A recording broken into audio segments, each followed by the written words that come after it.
The image freezes there every time. A blade's edge, 1 inch from a joint no scan should have found.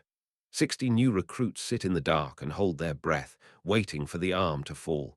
Fleet Commander Vorkash lets the frame hang a moment longer than he needs to. He knows exactly how this ends. They don't. That's the point. 3 years ago, he tells them, I sent a scout ship past a system the charts called uninhabited. It came back with strange readings, chemical propulsion, low-yield reactors, technology 2 centuries behind ours. I called it primitive. I called it Earth. He doesn't tell them yet about the wager that never got paid, or the sound 17,000 officers made when they stopped laughing. He starts where he always starts. The day the humans sent 1 soldier instead of a fleet, and the fleet laughed until it didn't. Her name was on the manifest before she ever left the shuttle, Maya Reeves, 120 pounds, no augmentation flagged on any scan. The betting had started before she'd even crossed into the Axiom's gravity well. Admiral Threxus set the opening line. 5 minutes, and she wouldn't need all of them. Captain Zilvac doubled down 3 if she panicked and ran. Vorkash remembers thinking it was almost cruel to profit from something so certain. Then the airlock opened, and the woman who walked out wasn't afraid of the ceiling height or the width of the shoulders around her. She asked for the arena, not a tour. When Vorkash offered her time to prepare, she told him, flatly, like reading a supply manifest, the joint tolerances of the unit he intended to send against her, the servo lag in its shoulders, the 6 millimeter gap in its lower back plating he'd have sworn was buried 3 security clearances deep. He remembers the exact second his certainty cracked, not during the fight, before it. Standing in a corridor, listening to a stranger recite his own classified specifications back to him like weather. He gave her a Class 3 unit, a training model barely worth the deployment fee. It should have been a formality. It lasted under 4 minutes, and for most of them the unit never touched her. She didn't fight like their simulations predicted humans fought, wild, desperate, burning stamina to survive 1 more second. She fought like something that had already finished the equation and was simply walking through the remaining steps. 2 strikes dropped a knee joint and froze an arm before the unit's own attack had finished its arc. After that, she stopped meeting force with force entirely. She found the 2 centimeter seams between plates and made careful, unhurried arguments with them. The head came off clean. The body took 3 more seconds to understand it was dead. Vorkash counted the silence afterward. 17 seconds, no one in the gallery making a sound, before Threxus stood up and called it a manufacturing defect, because a defect fit the universe they understood, and this didn't. Maya didn't argue with the accusation. She just asked if they'd like to test the theory again. He should have called for a review.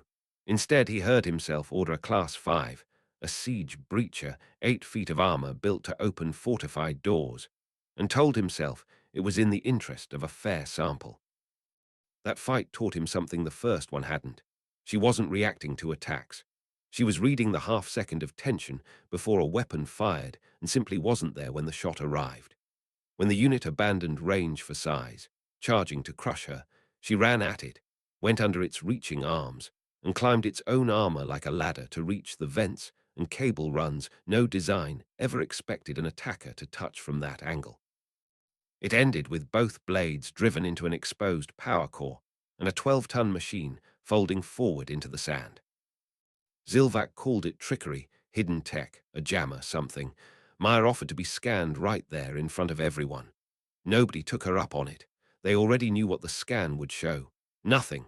Just a woman who bled like anyone else and hadn't been touched. It was the third deployment where the wager stopped being about credits.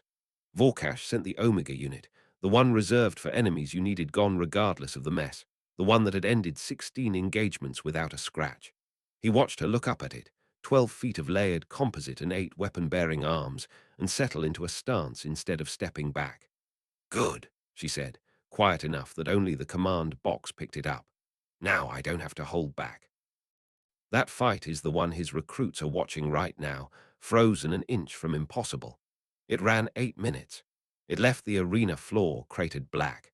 She used the machine's own reach against it, stayed too close for its guns to find an angle, let its blows scar its own plating when she moved, and it didn't.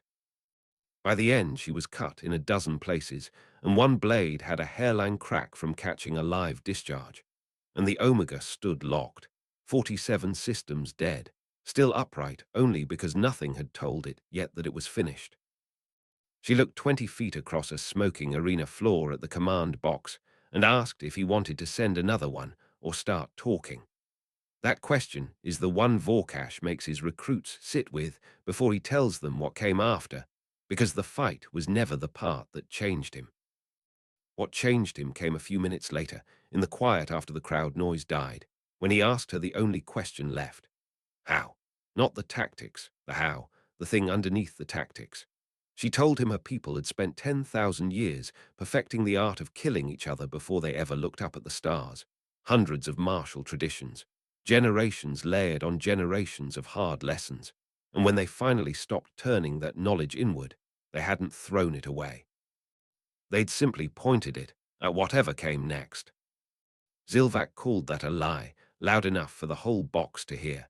And it's here Vorkash tells his recruits, leaning into the silence of the briefing room the way he always does at this point, that the floor actually dropped out from under him. Not during any of the three fights. Here, because Maya answered Zilvac without raising her voice at all. I'm not their best, she said. I failed advanced qualification twice. Standard duty, nothing more. Bottom 15% of my graduating class. Nobody in that command box said a word. Somewhere behind him, an officer was already pulling up Earth's population figures, doing math nobody wanted finished out loud. Vorkash remembers his own hands on the railing, remembers thinking that if the bottom of the curve looked like this, he didn't want to imagine the top of it. I'm not asking you to believe the number, Maya told him, into that silence. I'm asking what 100 million of me would cost you to find out. He gave the order himself, over the fleet-wide channel, voice steadier than he felt. Offensive operations suspended, full withdrawal to neutral space, diplomatic channels opened before the hour was out. He invited any officer who doubted the decision to step into the arena and settle it personally. Nobody did. 3 days later, he sat across from her at a table instead of a command console, both of them cleaned up, a treaty already taking shape in another room down the corridor. He asked if the 15% had been true. She turned the question back on him instead of answering it, asked which answer he'd actually be able to live with, the one where she was ordinary or the one where she wasn't, and let him sit there without giving him either. He still doesn't know. He stopped needing to. What he shows his recruits last isn't the Omega collapsing, and it isn't the fleet-wide order. It's a few seconds of footage from just after that final blow, Maya, breathing hard, blood soaking through one sleeve, carefully sheathing a cracked blade before she even looks up to see who'd won. Not triumph. Maintenance. Like someone closing a toolbox after a long shift, already thinking about the next one. Remember, Vorkash tells the recruits, killing the projection, the day we learned the deadliest thing in the galaxy wasn't a weapon. It was a species that had already decided, 10,000 years before it ever met us, exactly how far it was willing to go to survive, and sent us the bottom of the curve first, just to see if we'd listen. The lights come up. For a long moment nobody moves. Then, one by one, 60 recruits who came in certain they already understood strength start reaching for their notebooks instead of their seat terminals, because for the first time, none of them are betting on how this one ends.